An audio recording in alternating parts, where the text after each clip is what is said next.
ಅಮಾವಾಸ್ಯೆ ಹುಣ್ಣಿಮೆ ದಿನ ಪೂಜೆ, ಒಂದು ಕಡೆ ವ್ರತ, ಯಾಗ, ಹರಕೆ, ಮತ್ತೊಂದು ಕಡೆ 6 ಸಾಕ್ಷಿಗಳ ಕಂಟಕ. ಇದುವೇ ಚದುರಂಗದ ಎರಡನೇ ಸ್ಟೋರಿ. ದರ್ಶನ್ಗೆ 6 ಕಂಟಕ.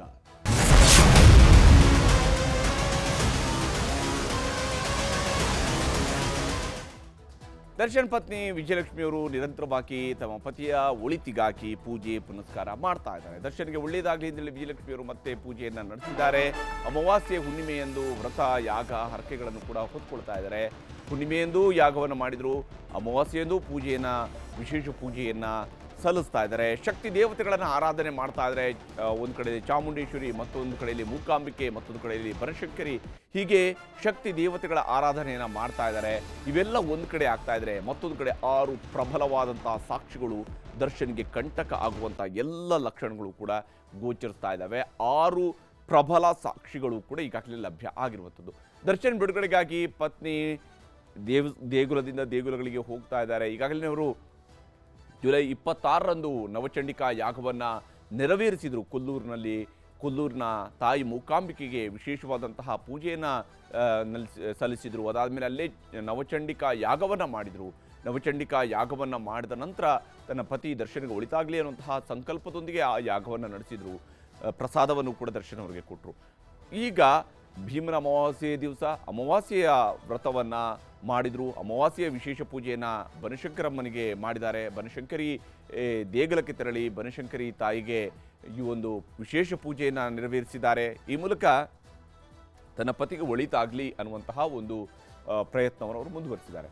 ಪೂಜೆಯ ಬಳಿಕ ನಟ ದರ್ಶನ್ ಅವ್ರನ್ನ ಭೇಟಿಯಾಗಿದ್ದಾರೆ. ಜೈಲಿಗೆ ಇವತ್ತು ಬಂದಿದ್ದರು ವಿಜಯಲಕ್ಷ್ಮಿಯವರು. ಅಲ್ಲಿ ವಿಜಯಲಕ್ಷ್ಮಿ ಹಾಗೂ ಅವರ ಸಹೋದರ ದಿನಕರ್, ದರ್ಶನ್ ಅವರ ಸಹೋದರ ದಿನಕರ್ ಇಬ್ಬರು ಕೂಡ ಜೈಲಿಗೂ ಭೇಟಿ ಕೊಟ್ಟರು.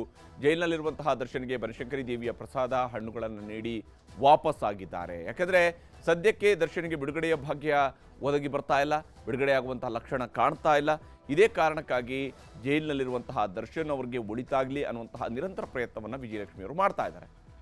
ಇನ್ನು ದರ್ಶನ್ ಅಳಿಯ ಚಂದನ್ ಕೂಡ ವಿಶೇಷ ಪೂಜೆಯೊಂದನ್ನು ಮಾಡಿಸಿದ್ದಾರೆ.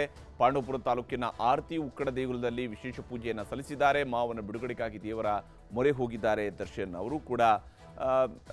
ಯಾಕಂದರೆ ಮಾವ ಜೈಲಿನಲ್ಲಿರುವಂಥ ಸಂದರ್ಭದಲ್ಲಿ ಅಳಿಯನಿಗೂ ಕೂಡ ಸಹಜವಾಗಿಯೇ ಆತಂಕ ಇದ್ದೇ ಇರುತ್ತೆ. ಅವರು ಆದಷ್ಟು ಬೇಗ ಬಿಡುಗಡೆ ಆಗಲಿ ಅನ್ನುವಂತಹ ಹಾರೈಕೆ ಇರುತ್ತೆ. ಅಂತಹದಕ್ಕೆ ಬೇಕಾದಂತಹ ಪೂಜೆಯನ್ನು ಅವರು ಕೂಡ ಮಾಡ್ತಾ ಇದ್ದಾರೆ.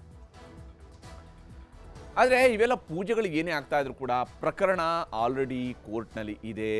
ಪೊಲೀಸರು ತನಿಖೆಯನ್ನು ನಡೆಸ್ತಾ ಇದ್ದಾರೆ. ದರ್ಶನ್ ಜೈಲಿನ ಒಳಗಡೆ ಇದ್ದಾರೆ. ಇಂಥ ಸಂದರ್ಭದಲ್ಲಿ ನಟ ದರ್ಶನ್ ವಿರುದ್ಧ ಬಿಲ್ಡ್ ಆಗ್ತಾ ಇರುವಂತಹ ಪ್ರಕರಣಗಳು ದಿನದಿಂದ ದಿನಕ್ಕೆ ತೀವ್ರ ಸ್ವರೂಪವನ್ನು ಪಡ್ಕೊಳ್ತಾ ಇರುವಂಥದ್ದು. ಸಿಗ್ತಾ ಇರುವಂತಹ ಸಾಕ್ಷಿಗಳು ಇವರಿಗೆ ಕಂಟಕ ಆಗುವಂತಹ ಸಾಧ್ಯತೆಯು ಕೂಡ ಗೋಚರಿಸ್ತಾ ಇದೆ. ನಟ ದರ್ಶನ್ಗೆ ಕೊಲೆ ಕೇಸ್ನ ಉರುಳು ಬಿಗಿಯಾಗಿ ಸುತ್ತಕೊಳ್ತಾ ಇದೆ. ದರ್ಶನ್ಗೆ ಕಂಟಕ ಆಗಲಿವೆ 6 ರಿಪೋರ್ಟ್ಗಳು. ಯಾವುದು ಆ ವರದಿ, ಅದರಲ್ಲಿರುವಂತಹ ರಿಪೋರ್ಟ್ ಏನಿದೆ, ಏನು ಹೇಳ್ತಾ ಇದ್ದಾವೆ ಈ 6 ಸಾಕ್ಷಿಗಳು? ಯಾಕೆಂದರೆ ಇವೆಲ್ಲವೂ ಕೂಡ ಟೆಕ್ನಿಕಲ್ ಎವಿಡೆನ್ಸ್ಗಳು, ಕೇಸ್ಗೆ ಮತ್ತಷ್ಟು ಪುಷ್ಟಿ ಕೊಡುವಂತಹ ಸಾಕ್ಷಿಗಳು. ಈಗಾಗಲೇ ಖಾಕಿ ಸಂಗ್ರಹಿಸಿದೆ, ಪೊಲೀಸರು ಸಂಗ್ರಹಿಸಿದ್ದಾರೆ. ಇದೇ ವಾರ ಖಾಕಿ ಕೈ ಸೇರಲಿವೆ ಈ ವರದಿಗಳು. ನ್ಯೂಸ್ 18ನಲ್ಲಿ ಮತ್ತೊಂದು ಮೆಗಾ ಎಕ್ಸ್ಕ್ಲೂಸಿವ್ ಇದಕ್ಕೆ ಸಂಬಂಧಪಟ್ಟಿರುವಂತಹ ವಿವರವನ್ನು ಕೂಡ ನಿಮಗೆ ನೀಡ್ತಾ ಹೋಗ್ತೀನಿ. ಯಾವುದು ಈ 6 ಸಾಕ್ಷಿಗಳು ಅನ್ನೋದನ್ನು ನಿಮಗೆ ನಾನು ಇಲ್ಲಿ ವಿವರಿಸ್ತೀನಿ. ಬಹಳ ಮುಖ್ಯವಾಗಿರುವಂತಹ ಸಾಕ್ಷಿಗಳು ಯಾವುದು ಅನ್ನುವಂಥದ್ದನ್ನು ನೋಡ್ತಾ ಹೋದರೆ, ಶೆಡ್ನ CCTV ರಿಪೋರ್ಟ್. ಪಟ್ಟಣಗೆರೆ ಶೆಡ್ನ 3 ಸಾಕ್ಷಿಗಳ ರಿಪೋರ್ಟ್ ಈಗಾಗಲೇ ಪೊಲೀಸರ ಕೈ ಸೇರಿದ್ದಾವೆ.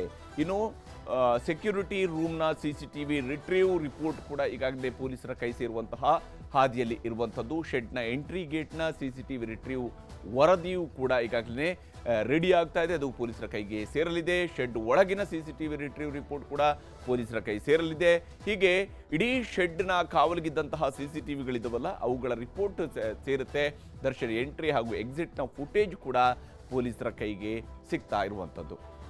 ಇನ್ನು ಎರಡನೇ ವರದಿ ಯಾವುದು, ಎರಡನೇ ಸಾಕ್ಷ್ಯ ಯಾವುದು ಅಂತ ನೋಡಿದ್ರೆ ಫಿಂಗರ್ ಪ್ರಿಂಟ್ ರಿಪೋರ್ಟ್. ಕೃತ್ಯ ನಡೆದಂತಹ ಸ್ಥಳ ಪರಿಶೀಲನೆ ವೇಳೆ ಅಲ್ಲಿರುವಂತಹ ಸ್ಯಾಂಪಲ್ಗಳನ್ನು ಸಂಗ್ರಹಿಸಲಾಗಿತ್ತು.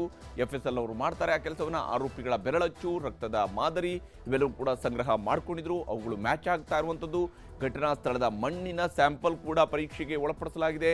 ಯಾಕಂದರೆ ಆ ಮಣ್ಣಿನಲ್ಲಿ ಇವರಿಗೆ ಸಂಬಂಧಪಟ್ಟಂತಹ ಸಾಕ್ಷ್ಯಗಳು, ಆರೋಪಿಗಳ ಫಿಂಗರ್ ಪ್ರಿಂಟ್ ಇಲ್ಲಿ ಬಹಳ ಮುಖ್ಯ ಆಗುತ್ತೆ. ಯಾವ ಘಟನಾ ಸ್ಥಳದಲ್ಲಿ ನಡೆದಿದೆ ಮತ್ತು ಅಲ್ಲಿರುವಂತಹ ಮಣ್ಣು, ಆ ಬಾಡಿಯಲ್ಲಿ ಸಿಕ್ಕಿರುವಂತಹ ಮಣ್ಣು, ಅದರಲ್ಲಿ ಇವತ್ತಿರುವಂತಹ ಮಣ್ಣು ಇದೆಲ್ಲವೂ ಕೂಡ ಒಂದೇ ಸ್ಥಳದ ಅನ್ನೋದ್ರ ಬಗ್ಗೆಯೂ ಕೂಡ ಮ್ಯಾಚ್ ಮಾಡ್ತಾರೆ.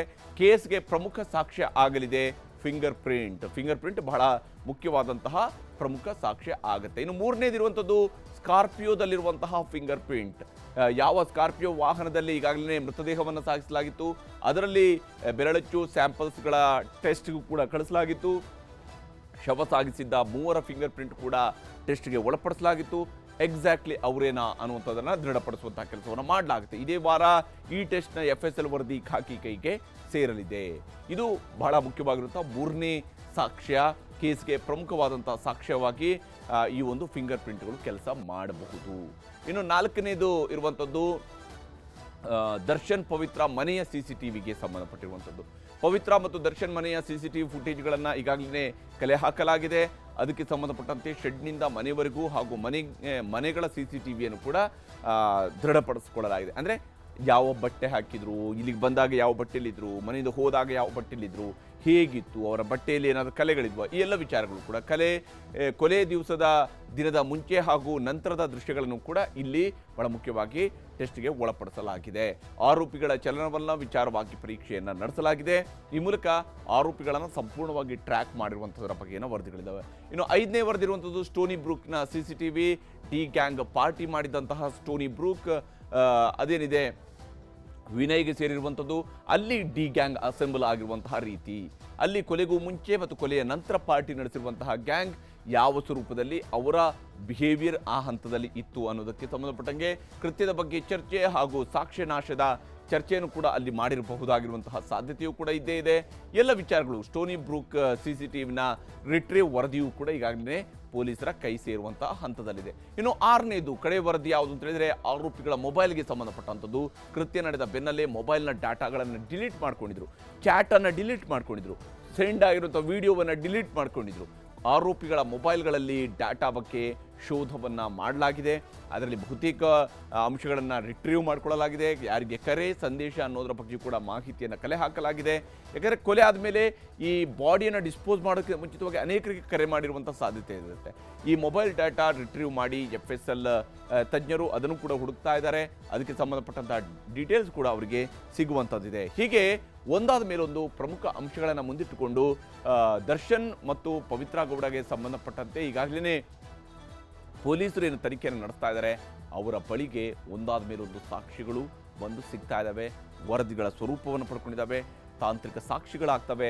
ಈ ಟೆಕ್ನಿಕಲ್ ಎವಿಡೆನ್ಸ್ ಇದೆಯಲ್ಲ, ಇದನ್ನು ಬದಲಿಸೋದಕ್ಕೆ ಸಾಧ್ಯ ಆಗೋದಿಲ್ಲ, ಇದನ್ನು ಹೊಸದಾಗಿ ಹೇಳೋದಕ್ಕೆ ಸಾಧ್ಯ ಆಗೋದಿಲ್ಲ. ಇದು ಏನಿರುತ್ತೆ ಎಕ್ಸಾಕ್ಟ್ ಅದನ್ನು ಮಾತ್ರ ಹೇಳುತ್ತೆ. ಇದಕ್ಕೆ ಪೂರಕವಾಗಿರುವಂತಹ ಸಾಂದರ್ಭಿಕ ಸಾಕ್ಷ್ಯಗಳನ್ನು ಒದಗಿಸುವಂತಹ ಕೆಲಸವನ್ನು ಪೊಲೀಸರು ಮಾಡಬೇಕಾಗುತ್ತೆ. ಅವು ಕೂಡ ಸಿಕ್ಕಾಗ ಸಹಜವಾಗಿಯೇ ಈ ಪ್ರಕರಣ ದರ್ಶನ್ ಪಾಲಿಗೆ ದೊಡ್ಡ ಕಂಟಕ ಆಗೋದ್ರಲ್ಲಿ ಯಾವುದೇ ಅನುಮಾನ ಬೇಕಿಲ್ಲ. ಅದಕ್ಕೆ ಬೇಕಾದಂಥ ಪ್ರಯತ್ನವನ್ನು ಪೊಲೀಸರು ಮಾಡ್ತಾರೆ ಅಂತ ಕೂಡ ಸ್ಪಷ್ಟವಾಗಿ ಗೋಚರಿಸ್ತಾ ಇದೆ.